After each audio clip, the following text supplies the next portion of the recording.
Welcome to the Hour of Power. Bishop Elvin B. Thompson coming at you once again. Listen, thank you so very much for allowing me the opportunity to come into your homes with another edition of our broadcast. Listen, as you know, it's always a great opportunity for us, and we don't count it a small thing when you allow us to come and spend some time with you all in your homes. And tonight, we have a very special edition of the Hour of Power. Tonight, I am delighted to be joined by my friend and my brother by another mother, Mr. Richard Mitchell. And I'm going to talk to you and give you a little background on this guy in just a little while. This fella I've been knowing for a long time, and we've got a lot of water under the bridge. And we're just going to have a little conversation for a little while and share it with you all on camera. Listen, as you can see, just came back from early voting. I stood in line for a couple of hours today, but it was just that important. And I hope that you get out to vote. Early voting has begun here in Georgia. I think South Carolina began early voting last week. And wherever you're listening to us at, whenever early voting opened up in your particular states, I hope that you will avail yourself of early voting. And if you don't feel comfortable getting out to early vote, I hope that you would use the absentee voting process, and that you would make sure that you vote whatever mechanism you choose to use. Just make your vote count. We're not here to tell you who to vote for. We just want you to get out and vote. Exercise your civic right to vote. I tell you, it was well worth it, Mitch. It was well worth it. We stood in the line, but I'm so very proud of our city of Augusta. They had a wonderful process out there today. It was very smooth. We stood in the line, and thank God it didn't rain on us. But it was a very smooth process, and once you got inside of the building, it flowed very easily. Had everything, all the machines was working, had people in places, had safety. From the time you walked in the door, you can making sure you cleaned your hands, making sure you kept the 6 feet social distance and masked up. And it was just a great process, and I could not have been prouder of the city of Augusta for how they really took care of that on today. And so, listen, get out there and vote. Get out there and vote. And if you so choose to get out there, we voted at the Bell Auditorium this morning. They got several machines in there, and I think that they're going to be open today and a few more days. So go out there and vote. But as I said, let's get to it. I'm here with my friend and my brother, Mr. Richard Mitchell. I call him Mitch, and that's no disrespect to who he is. It's just we've been knowing each other for such a long time, and we really are like brothers. We are close friends.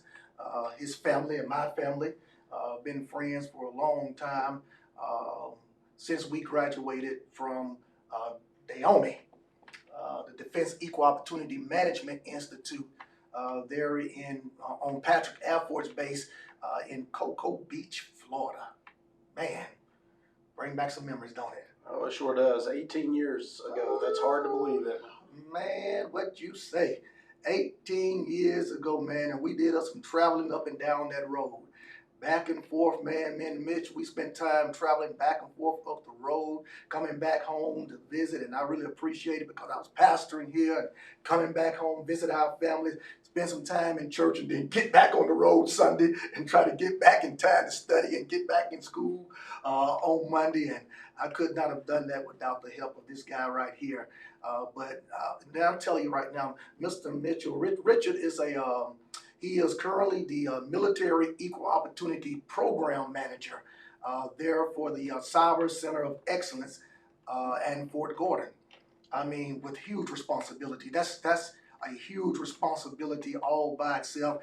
He has that responsibility for the military equal opportunity related advisory services for all of the leadership across the installation there.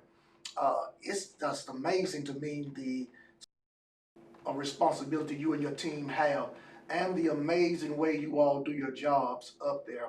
And my hat goes off to you and your team for the great job that you all do advising the command.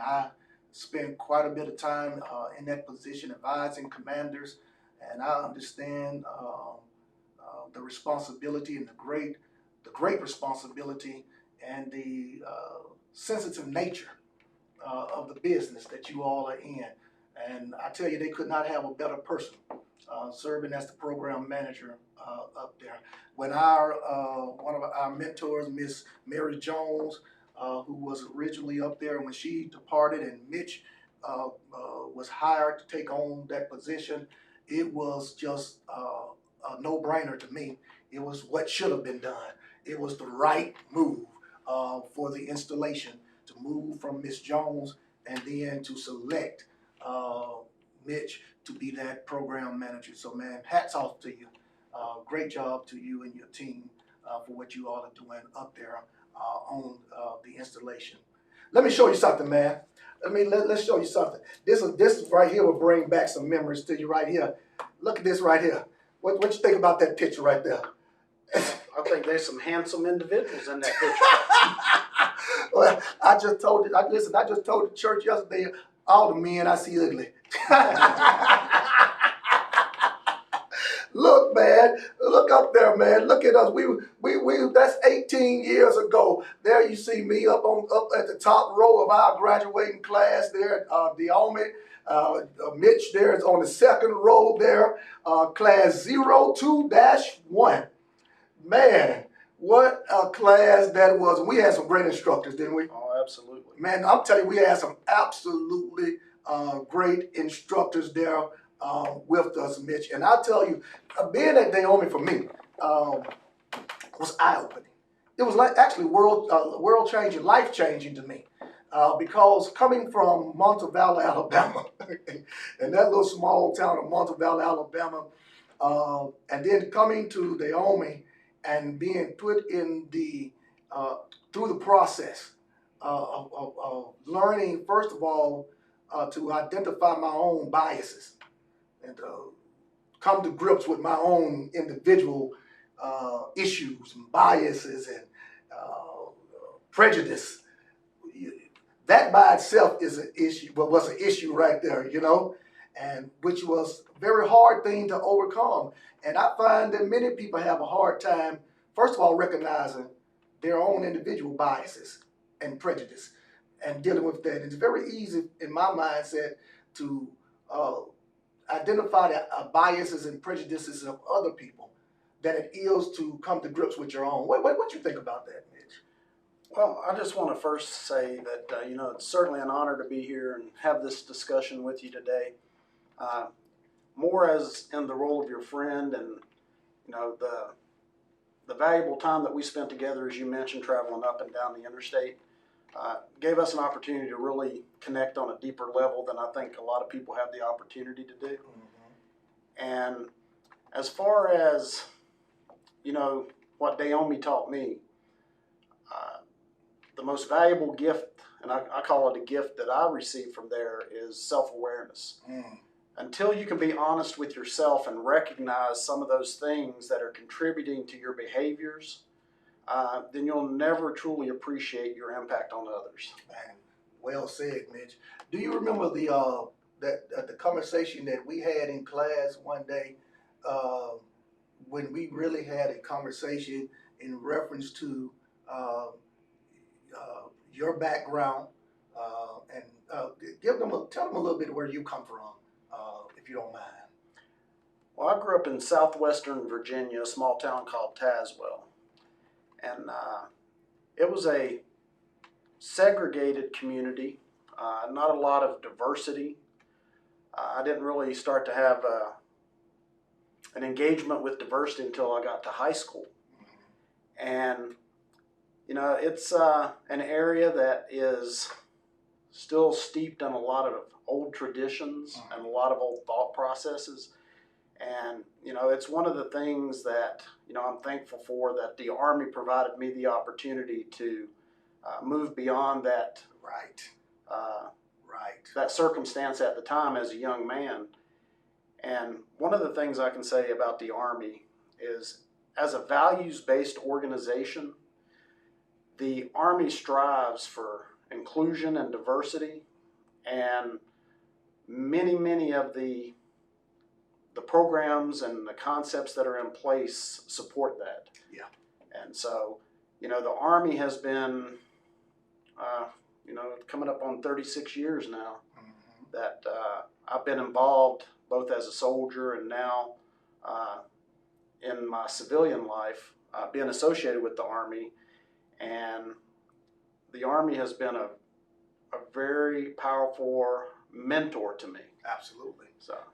Well, I thank you, Mitch. I tell you what, man, and I remember that day we had that conversation. And can you imagine that, if you will, this little black guy coming from Montevallo, Alabama, with, and Montevallo, for all intents and purposes, is a very segregated, racially biased place.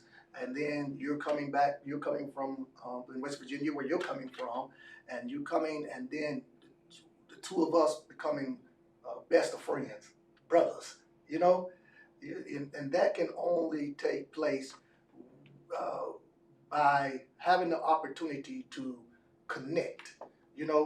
If we never have the opportunity to sit down and have a conversation with people who doesn't look like us, doesn't think like us, and the military provided that opportunity for us in many ways. And I think that people need to, in many ways, get outside of their own bubble, outside of their own community sometime, and have a conversation with people who don't always look like them and don't always think like them, and have real conversations. I'm talking, we don't have real conversations. I mean, we don't have some real conversation, and, you know what I'm saying? And we haven't always agreed on everything and things like that, you know what I'm saying? But we always been agreeable about how we discuss things, you know what I'm saying? Well, I think that's based on a mutual level of respect between us. Yes. Yeah. And, I think a lot of people think today that social distancing is a new concept. It's really not. Right. Social distancing has been around for a very long time. Mm-hmm. And what I mean by that is, instead of being 6 feet apart as we are today with our faces covered, we've been literally miles apart, because the tendency is to social group. Social group. We stick with people that we're comfortable with instead of getting outside of that comfort zone. And when you're miles apart, your ability to learn and interact and have those authentic experiences with other people who don't look like you is non-existent. Right. And you remember, Mitch, one of the things that I believe you all still teach, but one of the things that I used to really enjoy teaching was the socialization process. And when we start dealing with that, and I really think that is key to people, if people could understand that, and it goes right into what you're saying and talking about, with the socialization process, that people are socialized, and it begins, even before they're born, you know what I'm saying? But people begin to be socialized, and even further, gender typed, and all kind of things happen. You know what I'm saying? Which is a whole nother conversation, But that socialization process is where people now begin to form their value sets, their beliefs, those norms, those traditions, those things that make them who they are. And early on, by the age of 12 years old, somewhere along in there, those norms, values, beliefs are set inside of them. And then we're told that it's going to take a significant emotional event, something significant to come along, and that's going to have to happen to cause them to relook at some of those things that they have held to be true for a long time. But when they do, it can cause that cognitive dissonance. It can cause that I got this new information that I'm looking at that's telling me that people may not be what I thought they were based upon what I've heard and what I've been raised to believe about people. But what do I do with that? What do I do with this information? Because now it's not in agreement with my values. Because now, and that's one of the things, if someone doesn't look like me, but I've been taught that the people that don't look like me are less than me. But then I find that a person who doesn't look like me becomes a best friend to me. What do I do with that? You know what I'm saying? Do I push the relationship off and say, I can't be friends with you because you don't look like me, because I've been taught that people who don't look like me and people that look like you is something wrong with you? Or do I say, wait a minute, maybe what I was taught was not correct, And I think that we have to have that, you know, and cognitive dissonance is a very real thing. Absolutely. You know, one of the challenges, I think, for a lot of folks is probably the fear of the unknown. Mm. When you don't know something and you only have experience through that socialization process, you know, whether it's the media or family or from a region that you're in, those things definitely impact how you view others. And when you add that with the social distance, you know, there's a lot of misconceptions that can be formed, and it creates, I believe, a certain amount of fear of that interaction. Mm-hmm. And then, you know, the media, to one degree or another, feeds into that. So does things such as movies, right? Can you imagine watching a movie where, you know, something that you believe, such as maybe a gang leader, Hollywood definitely plays off of that, because they're not going to put someone in that role that doesn't fit the stereotype, because it becomes unbelievable. It causes cognitive dissonance. Mm-hmm. And, you know, in a lot of ways, it's one of those barriers that's been around for a long time, and it's very difficult to overcome. Yeah, but it can be overcome. Absolutely. And that's the key, that people can realize that, and I hope that they would take out from our conversation today that you can overcome those things. You can overcome those barriers if you choose to do so. But I think it begins with just have a cup of coffee, or drink a Mountain Dew with somebody. Sit down, you know what I'm saying, drink a Mountain Dew, have a glass of water with someone who looks different from you, who comes from a different place from you, and have a conversation. And I think that, especially in the climate that we're currently in the social climate that we're in right now, and everybody seems to be going back to their own islands. Everybody's going back to, I'm on my point, I'm on my island, and we can never move forward, you know, as a united country if we all stay put on our own islands. And we have to move to a place where we at least have the conversation. And even if that means let's have some crying, you know what I'm saying? Let's have some disagreements about it, but let's at least have a conversation. I remember, if you remember Sergeant Briscoe, man, I was our instructor, one of our instructors there at Dahomey. I remember Sergeant Briscoe, man, the fishbowl. Can you explain the fishbowl real quick? Explain to what the fishbowl is like in Dahomey. Well, in Dahomey, as we conducted our small group activities, there was a venue called the Fishbowl that had a remote access with video cameras so that they could observe the behaviors that were going on within those small group dynamics. Man, isn't that crazy? You being viewed by the instructors while the dynamics are going on. And I remember one day we were having in group session, and we were having conversations, and I guess my nonverbals were saying one thing, and my verbals were saying something else. And when Sergeant Briscoe came and out the class, you know how they pull you to the side, and they have that session with you out at the end of that, out in the group. Receiving some mentorship. Receiving that mentorship. Yeah. And Sergeant Briscoe says to me, and she said, hey, I need to know, what is it about you that wouldn't allow you to confront that behavior that you just saw? Why wouldn't you confront that behavior? And I hem and hawed about why I did that and this. And Sergeant Briscoe said to me, listen, here at Dahomey, your grades won't get you through.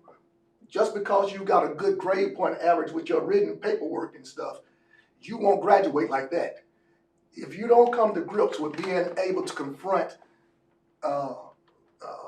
issues in the classroom and in a group, small group, how can we trust you to do that for your commander when you get out there on the ground? And I think that sometimes people feel that, I find in this climate now, that when one is how we confront things, because confrontation doesn't have to be negative. Confrontation is not always a negative thing. It's how we confront, because we cannot just allow racism, discriminatory practices, sexisms. We cannot allow the isms just to go on and go unchecked without confrontation. But confrontation has to be meaningful. and it has to be still respectful. It has to be done professionally. It has to be done in the right way. And I think that sometimes the confrontation that we're seeing today, is confrontation that leads to further confrontation in a negative manner. But we certainly must confront. And sometimes I think people think that if you say something, that means that you are in some way pushing that racist mantra or stereotype yourself. In fact, I had people say to me, Mitch, you shouldn't even be talking about that as a pastor. You shouldn't even be talking about racism and that kind of stuff. You're a man of God. You should leave that stuff alone. And I'm saying, but I am a man of God who's been trained to be able to talk about it. And I have the ability to talk about it and see it, and I can't unsee it. That's the key thing about coming out of Naomi. You can't unsee it. But it's how you confront it. And I would rather have someone who knows how to confront it and talk about it and have the conversation than someone who has not and go out there and do it in a negative way. What do you think about that? Well, I think that, first of all, not all conflict's bad. As we know, some conflict can be productive. It can result in significant change and meaningful change. But, as we were also taught, it's not what you say, it's how you say it. It's how you say it. And every single day when we get up as an individual, the human condition is extremely complex. And every single day when we get up, our values, our attitudes, and our belief systems impact how we're going to interact with somebody that day. That's right. And we don't sit there and think about that, but in effect that happens all day, every day, because that is part of the fabric of who we are. So it's not what you say, it's how you say it. And I don't think, this is my personal opinion, I don't think most people have the intention of being hurtful to someone else when they get up every day. Now, there are some that do. There's no doubt in my mind. But by and large, I think people are good. Right. But they're also afraid of conflict. I agree. And to be able to have a meaningful conversation it's a hurdle that's not easily overcome, because there's so many factors that are external factors that are impacting that ability. And, it's driven by a lot of different things in our society. Yeah. Our history, the media, our own experiences. There's many, many things that drive the ability to have an authentic communication or interaction with someone, and especially someone who doesn't look like you. I agree with that. And I tell you, one of the things that helped me, I think helped you too, is one of the things that we used to teach and talk about was the road to Aberdeen. And I love that, man. Just the inability to address conflict. The inability to address conflict, and we've got to be able to address conflict. We can't go around it. You can't just keep walking around the elephant that's in the room and act like it's not there. At some point, you've got to address that elephant that is in the room. And so, for me, when I try to address it and talk about it, especially from a pastoral standpoint, Mitch, I try to address it because I have a very diverse body. Between the local church and the organization that I happen to preside over. We have ministries in Colorado that we have that are Hispanic in origin, Caucasian. We've got mixed race, and we got African American. Man, we got it all, And so it's trying to speak to the entire body and make sure everybody understands that everybody's valuable. Everybody is valuable. And that we must fight for all, because we are all in this thing together. And not one life is more important than the others. Everybody's important. But when one is suffering, we give attention to that one that is suffering at that particular time, because they need it at that particular time. And this is what I've tried to address. For us, I talk about it from the Bible standpoint. The Bible talks in the Old Testament, and it talks about immigration. And then God told us, how do we treat foreigners that are in our midst? He told us specifically, when foreigners are in your midst, how you take care of and how you treat those foreigners. That's immigration. Then Jesus comes back and he talks to us about, how to treat the least of these. And, You know, when you take care of the least of these, you know, when those who are naked, those who are hungry, you know, those who are destitute, those who are behind jail bars, and how we treat those people who are the least of these in our community. He says those are the things that matters. And so how we treat our fellow man is what's important. And I think a part of your work in talking about bringing human dignity and dealing with human dignity, I think it addresses some of that. Is that right? Well, it is, but you know, it really goes back to, you mentioned the Bible. You know, treat others as you want to be treated. Yeah. And the military in general for a long time has had something called the Human Goals Charter, which says that all people are entitled to infinite dignity and respect. Right.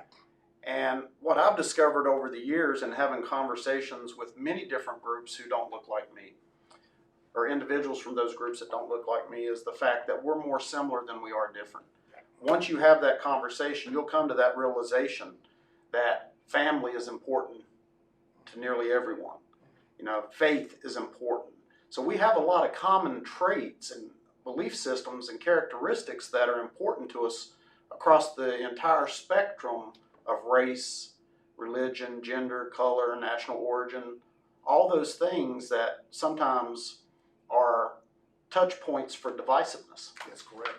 Let me ask you this question, Mitch, because I've heard this, and I just want to hear your take on it. I just want to hear your take on it real quickly. I know my take, and I'll give it, but you know, I hear people say, I've heard people, especially over the last few months in this climate that we're in right now, and well-meaning people, very well-meaning people. I know they mean well, and I heard people say things such as, "When I see people, I don't see color. I don't see any color. When I see a person, I just see the person." What is your take on something like that? Well, I'll tell you my personal take, and this is not associated in any way, shape, form, or fashion with the job I do. That's correct. But my personal take is that when you see somebody, you better see more than just the person, because there's a lot of things that are behind that person that make them who they are. That's correct. And you know, when you don't, or when you say something, I mean, to me that's a good sound bite. That's a sound bite. Yeah, and to me, you better see those other things, because those in totality is what makes up that person and who they are. It doesn't mean that you have to use those in any negative way, but you should recognize so that you can lead to a better understanding of who that individual is. Yeah, I could not concur with you more. And this is exactly what I try to explain to people, that when you say things like that, that I understand that you mean well by what you are saying, but what you're doing when you say that right there is that what you are denying the person the totality of who they are as an individual. Because at the end of the day, as you say, there are a lot that goes into making up who you are. And when I see you as my brother. You are my brother, but I also know that I'm the darker brother. You're the lighter brother. You know what I'm saying? So I can't sit there and say that, tell that lie and say I don't see that. That's not true. You know, you wear glasses, I wear glasses. I usually have a beard, you usually have a beard. We both wear our head skin, you know what I'm saying? We got all those things in common, you know what I'm saying? But there's some differences that make us unique, you know, and I don't want to ever take the uniqueness that make Mitchell who he is, you know what I'm saying? Right. And I thank you for never wanting to take away the uniqueness that make me, and you know, I call you Mitch, you call me T. You know, you don't say Bishop Thompson when we're out here hanging out together. You just say T. And I appreciate it. And there ain't never been disrespect between you and I. And I hope you never felt like I've disrespected you. You know what I'm saying? When we jaw on each other about some things, you know. But at the end of the day, it's mutual respect. And we see the differences about each other. Well, not just see, but value. Yeah. Understanding that those are the things that are important to each of us as individuals. Yeah. But yet still having the respect, the mutual respect between one another to be friends. You know, I mentioned earlier about we're more alike than we are different. And although you come from Montevallo, Alabama, and I come from Tazewell, Virginia, you know, in some of our discussions, we realized how many things, essentially, we could be picked up Yep. and switched. Yep. And other than, as you mentioned, the color of our skin, many of our experiences and stuff wouldn't have changed. Wouldn't have changed. And the fact that you're an apostolic minister. My grandmother was an apostolic minister. I know. We So, talked about that. Everything from faith to going out and pulling poke greens for That's those right. of you that know what that They don't is. know nothing about that old poke green, Yeah. Mitch. But you know, by and large, you know, we have a lot of connective tissue, if you will, between us. And I tell you what, and I value that, man. And I so value our friendship, man. It has been such a blessing to us. Let's shift and talk about two more things, and you know, and I appreciate so much your time with us. You know, on that, let's stay on that segment for just a little bit there, and segue into having talked about that a little bit. And I do want to just kind of touch on a little bit my understanding, your understanding from our training, and try to talk about it a little bit from an understanding. And I'm not talking about the organization, group, and all that other stuff, but just when we talk about or hear someone talking about Black Lives Matter, let's just kind of unpack that a little bit. And again, I'm not talking about a group. I'm not a joiner. I don't join groups and a whole lot of stuff. So I'm not talking about groups and all that other stuff. And I think a lot of times people hear something like Black Lives Matter, they start thinking groups. We're not talking about that or politics and all that of it, but just when we hear the words Black Lives Matter, for me, can I start? Oh, absolutely. For me, when I hear Black Lives Matter, what I hear is, and as I said this before to some people, you know, I went to the doctor one time, Mitch, recently, and when I went to the doctor,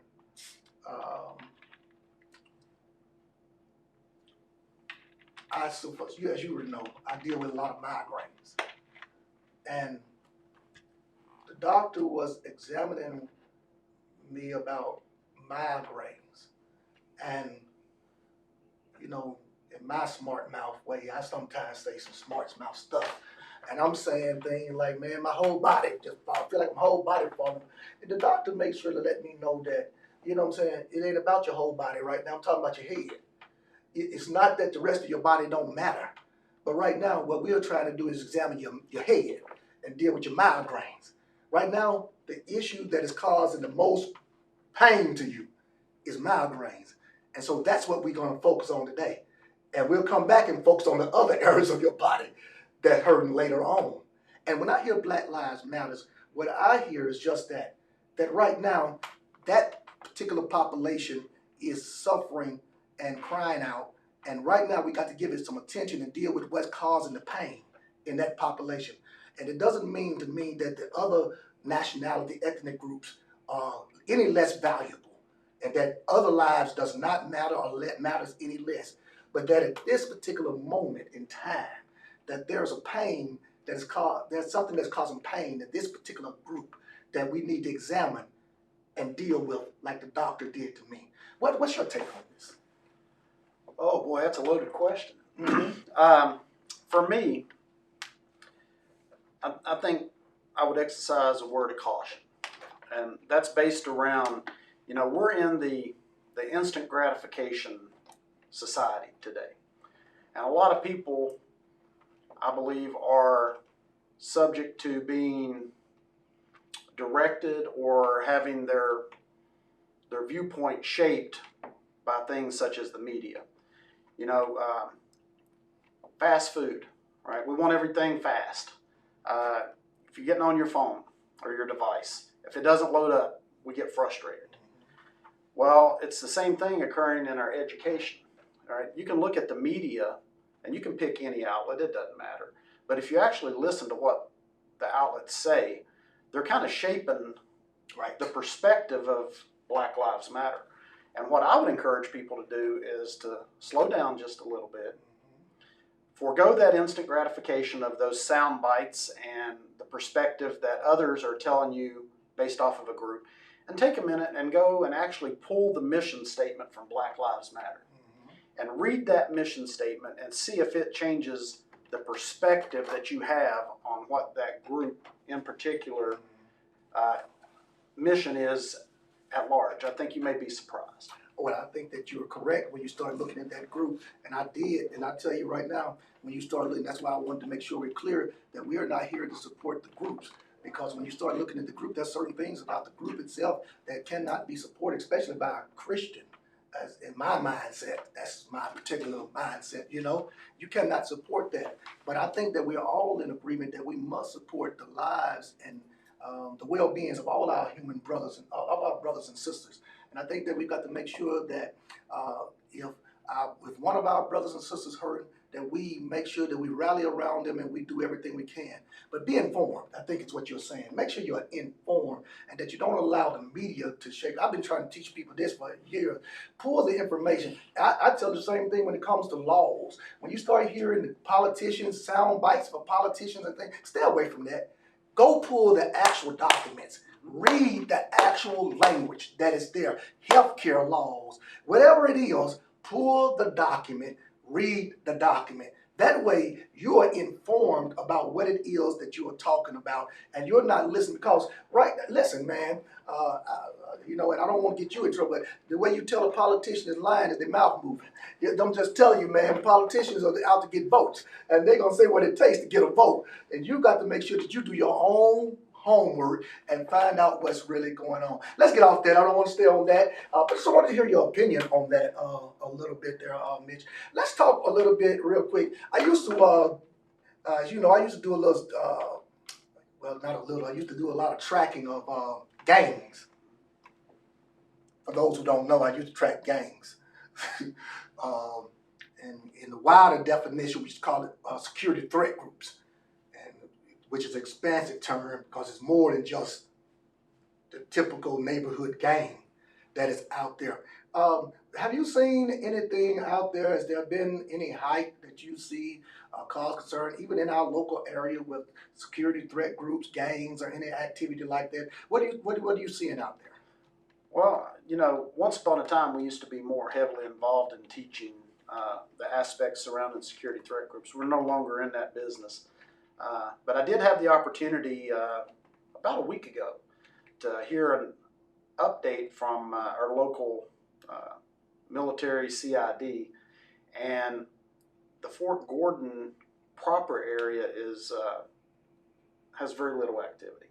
Now, as we know, if you, again, going back to the media, if you look at the media, there's gang-related shootings and things that are going on in the community, but the local law enforcement would probably have a lot more in-depth knowledge from their task force and stuff than we do anymore in any aspect of the job we're doing. Yeah, you know, my son is on the police force here, and in fact, I've been on the phone with him every day for the last 3 days.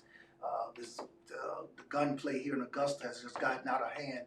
It's a very serious thing. People are getting killed. He's been called to a couple of murders over the last couple of days he's been on the scene, a couple of shootings, and it's just been crazy, like the wild, wild west out there. And I'm very concerned right now in reference to some of our young people and the desire to pick up a gun and settle differences with guns instead of finding a better way. Because once a bullet hits you, you know what I'm saying, if it hits the right place, it's over. There ain't no coming back, you know. Well, that concerns me. As you know, gangs are socializing their personnel too into the gang mentality, and you know they instill their value system into the people that they're recruiting, and so you know when you talk about, as we did before, socialization, it's much more expansive in nature. It really is. It really is. Well, I think the last thing I want to talk about, and close that thing down. Let's talk a little bit about let's help people understand a little bit about the what is it? Alloports. All ports levels of acting out discrimination or prejudice. Yeah, all ports. Amen. Levels. Let's talk a little bit about that. Help us understand a little bit about that. I think it's very, and then I'm going to wrap it up a little bit. Yeah, Dr. Gordon Allport's a very prominent psychologist that was practicing around the general time that Freud was. Yep. But Freud got most of the press. most people haven't heard of Gordon Allport, but Gordon Allport asserted that there's 5 levels to acting out of prejudice. There's anti-elocution, which means to speak against or essentially bad-mouthing. It's where you hear your jokes and disparaging terms, those types of things. The second level is avoidance. Typically, if people aren't comfortable with something, they don't engage. So if I don't like a certain group, I'm going to consciously avoid that group. Yeah, distance. Distance, yeah. And then the third level is actually discrimination, which is what people use as an umbrella term to cover all the levels of acting out of prejudice. But it's actually one of the levels of acting out of prejudice. And that means to consciously make a decision to deny someone something. And then the fourth level is physical attack. And, oftentimes when you're in this continuum, it doesn't have to progress stage 1, stage 2, stage 3, etc. But it can kind of bounce around. So physical attack is the 4th stage.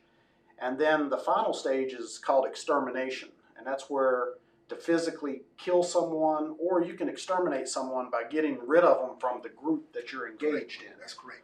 So you've got bad-mouthing, avoidance, discrimination, physical attack, and extermination. Yeah. And you can look throughout history. A lot of folks look back to the genocide with the Jewish people in World War II. It started out with a lot of those different characteristics, and ultimately ended up in the extermination or the attempted extermination of a whole race. Absolutely. Yeah, and I think that's very important. We understand those things. And the reason I asked that question, Mitch, is because I think people need to understand that that those bad remarks, those jokes, those talking about people, that you need to understand that that is the lowest of levels, but it's a beginning. And that we have to try to stop that stuff at the beginning. Let's not even start there, because those things can quickly escalate to other levels. And we don't even want to get there.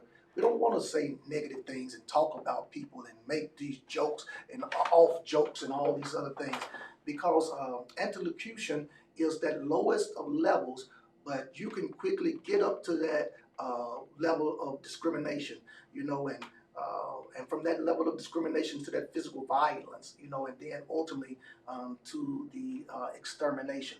And so what we want to make sure people understand is that it matters. It matters what you say. It matters what you say, and no matter what people say, words do matter. Absolutely. Words do matter. And I want you to know that your words matter. And so in the Bible, the Bible tells you to guard your tongue. The Bible said not just guard your heart, but guard your tongue. What the Bible talks to us about, The Bible says, the man has learned how to tame everything. He can tame everything but his tongue. This thing right here, man, is like a wildfire. We set worlds on fire with this tongue, man. And what we've got to learn to do is, if we can learn to tame this tongue right here, man, we can stop so many wars. So many wars are began with just this tongue and this thing we call anti-elocution. Mitch, I tell you what, man, I appreciate your time. I appreciate your friendship, man. I so value our friendship, man. I appreciate our time spent at Naomi, but I appreciate the time on the road, the time that we've had since Naomi, more than the time we spent there in class. Naomi was an invaluable experience. I've been through a lot of schools. I've been through a lot of courses, as you have. I've got doctorate degrees and everything else. But let me tell you something, Naomi was a school like none other, because Naomi wasn't just about theory for me. Naomi was about making me come to grips with me, and helping me to understand who I am and to better understand the world around me and the people that was around me. And without that, I wouldn't have your friendship today.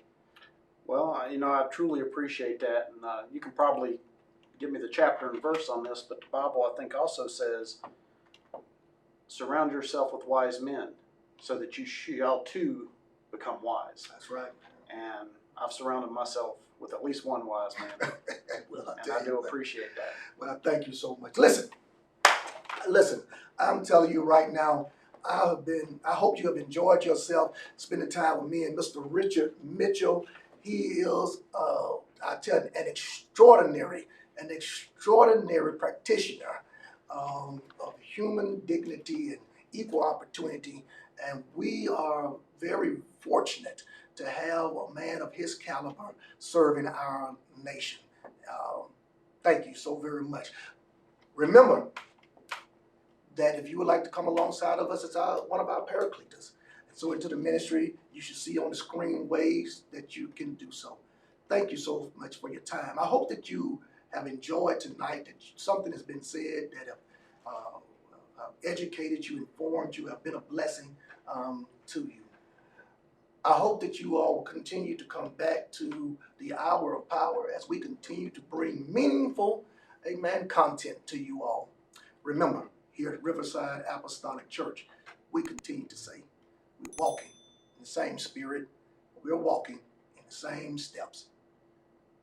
And we are saying, we are declaring that there is one Lord, one faith, and one baptism as we continue to walk in the same spirit of faith. You can see I'm used to having the first lady beside me. God bless you, and may heaven continue to smile down upon you. In Jesus' name.